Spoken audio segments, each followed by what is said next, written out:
माँ बाप पूरी तरह से परेशान हो चुके थे। जब भी किसी लड़के का रिश्ता ऋषभ के लिए लेकर आते तो वो शादी करने से साफ मना कर देता, चाहे लड़की कितनी भी सुंदर, कितनी भी अच्छी क्यों ना हो। ऋषभ के माँ बाप को इसकी वजह समझ में नहीं आ रही थी। अरे ऋषभ बेटा, अच्छी खासी नौकरी लग गई है, दिखता भी इतना अच्छा है, आखिर बात क्या है, तुझे शादी क्यों नहीं करनी? देख, तू हमारा इकलौता बेटा है, अगर तू शादी नहीं करेगा तो कैसे काम चलेगा? लेकिन मैं शादी करना ही नहीं चाहता, मुझे कोई लड़की पसंद नहीं आती। अरे बेटा, अगर कोई लड़की तुझे पसंद हो तो उससे शादी कर ले, हमें कोई ऐतराज नहीं है। हाँ ऋषभ बेटा, अब देख, तेरी माँ से भी काम नहीं होता। घर में एक बहू आ जाएगी तो कम से कम घर का माहौल भी अच्छा होगा और तेरी माँ को मदद भी मिल जाएगी। लेकिन मम्मी पापा कहा ना, मुझे लड़कियां पसंद ही नहीं आती। अरे लड़कियां पसंद नहीं आती तो क्या लड़का पसंद आता है? वो तो वक्त आने पर ही पता चलेगा। ऋषभ की बात सुनकर उसकी माँ और पापा का सर चकरा जाता है। कुछ दिनों के लिए ऋषभ अपने ऑफिस के काम से शहर से बाहर जाता है और जब लौट कर आता है तो सामने का नजारा देखकर उसकी माँ पापा बेहोश होते होते रह जाते हैं। अरे ये क्या, ये तुम्हारे साथ कौन है? माँ, ये दीपक है, मेरी पत्नी। हम दोनों ने शादी कर ली है। दीपक तुम्हारी पत्नी कैसे हो सकता है? अरे दीपिका होती तो बात समझ में भी आती, ये तो लड़का है।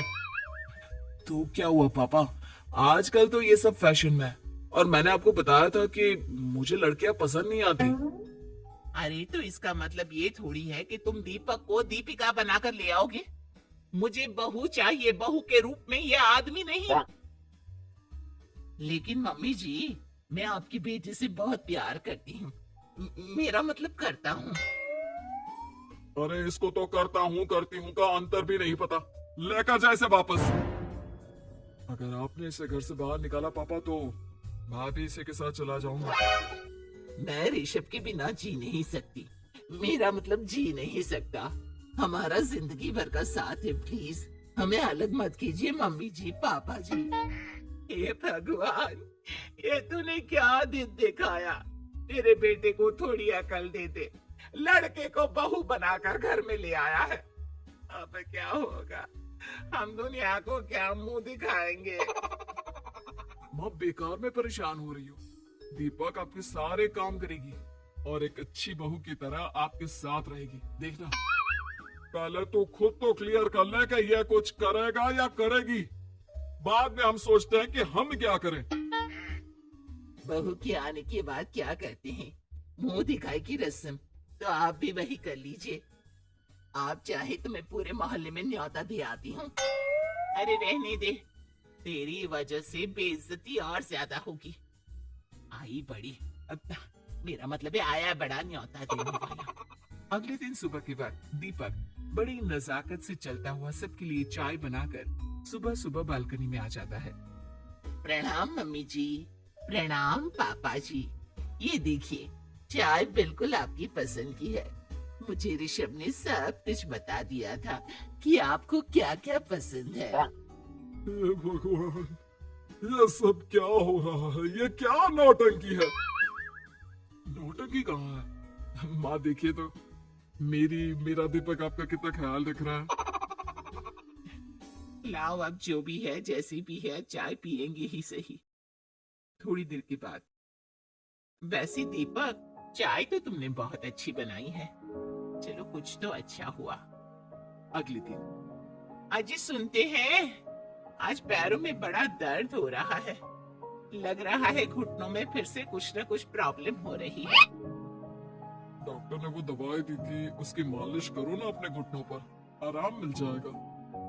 वो क्या है ना, खुद के हाथों से ठीक से मालिश नहीं हो पाती।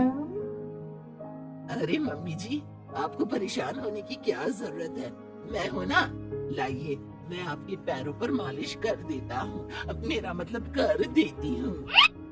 अरे रहने दे, रहने दे, घर में बहू होती तो सेवा करती, यहाँ तो आदमी बहू बनकर बैठा हुआ है। मम्मी जी नाराज मत होइए, एक बार मुझे मौका तो दीजिए आपकी सेवा करने का। अच्छा ठीक है ठीक है, ये ले दवाई लगाते हैं। दीपक बहुत अच्छे तरीके से घुटनों की मालिश करता है। थोड़ी देर के बाद इतना आराम मिल रहा है क्या बताऊं। ऐसा लग रहा है मेरे घुटनों में कभी तकलीफ थी ही नहीं। लगता है तुम्हारी लड़का बनी हुई बहू तुम्हें पसंद आने लगी है। ऐसा कुछ भी नहीं है, वो तो बस इतने अच्छे से मालिश की इसलिए मैंने इसकी तारीफ कर दी। मम्मी जी पापा जी आपस में लड़ाई नहीं करते। अच्छा आप ये बताइए शाम के खाने में क्या खाएंगे? पनीर दाल मखनी पुलाव कुछ भी स्पेशल बता दीजिए। अरे भाई ये सारी चीजें मुझे तो खाने में बहुत ही पसंद है। तुम क्या कोई औरत हो जो पनीर दाल मखनी बनाओगी? हाँ, अरे लड़का हो तो लड़के की तरह बिहेव किया करो ना। भले ही मैं लड़का हूँ तो क्या हुआ, अब तो मैं ऋषभ की पत्नी और आपके घर की बहू हूँ, तो मुझे उसी तरह से रहना पड़ेगा ना।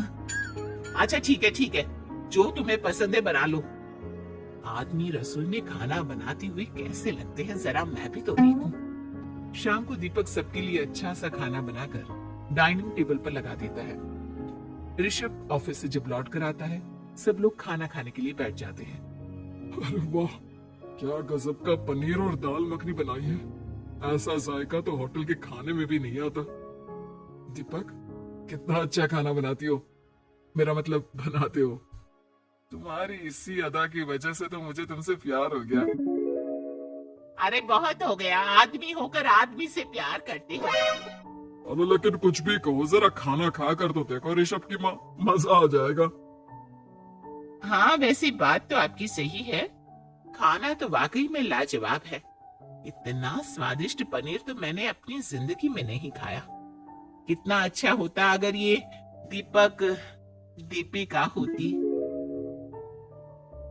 और फिर अगली सुबह कुछ ऐसा होता है जिसे देखकर ऋषभ की माँ और पापा ना केवल खुश होते हैं बल्कि हैरानी से उनकी आंखें फटी की फटी रह जाती हैं। उन्होंने जो नजारा अपनी आंखों के सामने देखा उसे देखकर उन्हें अपने आप पर भरोसा नहीं हुआ। सुबह का वक्त था, सब लोग बालकनी में बैठकर सुबह की चाय का इंतजार कर रहे थे। तभी रसोई में से एक बहुत ही खूबसूरत लड़की जिसके लंबे लंबे बाल थे और जिसने साड़ी पहनी हुई थी हाथ में चाय की ट्रे लेकर वहां आती है। अरे ये कौन है? रातों रात हमारा लड़का बहू लड़की बहू बन गया क्या? मुझे लगता है कोई सपना देख रहा है। इतनी सुंदर बहू तो हमने सपने में भी नहीं देखी। देखा माँ, जादू हो गया जादू। अरे लेकिन ये है कौन? तुम्हारा वो आदमी वाला पत्नी कहाँ चला गया? आपने मुझे पहचाना नहीं? मैं दीपक नहीं दीपिका हूँ। इतने दिन से लड़के के कपड़े पहनकर आपके घर में आपकी बहू बनी हुई थी। माँ ये दीपक नहीं, दरअसल ये दीपिका थी, लेकिन इसे लड़कों की तरह रहने का शौक था और इसे लड़की की तरह रहना मंजूर नहीं था, इसलिए मैं इसे लड़के के रूप में आपकी बहू बनाकर यहाँ ले आया। तो फिर अचानक ये उसका हृदय परिवर्तन और रूप परिवर्तन कैसे हो गया? वो क्या है ना, मुझे बाद में एहसास हुआ कि आप लोग इस बात को लेकर बहुत दुखी हैं कि आपकी बेटी ने एक लड़के के साथ शादी की है, इसलिए मैं अपने असली रूप में वापस आ गई। हमने कोई पुण्य कर्म किए होंगे जो तुम्हारे जैसा, मेरा मतलब तुम्हारे जैसी बहू मिली, इतनी खूबसूरत और इतना ख्याल रखने वाली। भला हो भगवान का कि हमें लड़की बहू मिली है, लड़का बहू नहीं।